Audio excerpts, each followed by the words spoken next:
শীতকাল, রাত তখন 2টো। অফিসের কাজ শেষ করে আকাশ বাড়ি ফিরছিল। শহরের একেবারে শেষ প্রান্তে তার বাসা, রাস্তাগুলো ফাঁকা। হঠাৎ তার ফোনটা বেজে উঠল। স্ক্রিনে অচেনা একটা নম্বর, কিন্তু ফোনের রিংটোনটা অদ্ভুতভাবে পরিচিত, ঠিক তার ছোটবেলার রিংটোনটার মতো। ফোনটা ধরতেই ওপাশ থেকে একটা শিশুর ফিসফিসানি শোনা গেল, বাবা, আমি এসে গেছি। আকাশের হাত থেকে ফোনটা পড়ে গেল, কারণ আকাশের কোনো সন্তান ছিল না। আর তার থেকেও বড় কথা, ছোটবেলায় এক মারাত্মক দুর্ঘটনায় তার যমজ ভাই মারা গিয়েছিল।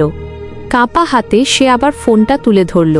ওপাশ থেকে সেই ফিসফিসানি আবার এলো, কিন্তু এবার কণ্ঠস্বরটা পাল্টে গেল। তুমি ভাবছিলে আমি আর ফিরব না, তাই না? কিন্তু দেখো, আমি তোমার ঠিক পেছনেই দাঁড়িয়ে আছি। আকাশ তীব্র আতঙ্কে গাড়ির আয়নায় তাকাল। সেখানে স্পষ্ট দেখতে পেল পেছনে সিটে কেউ নেই, কিন্তু আয়নার কোণে ঝুলে আছে একটা ফ্যাকাশে শুকনো হাত। সে চিৎকার দিয়ে উঠল। তারপর শুধু নীরবতা।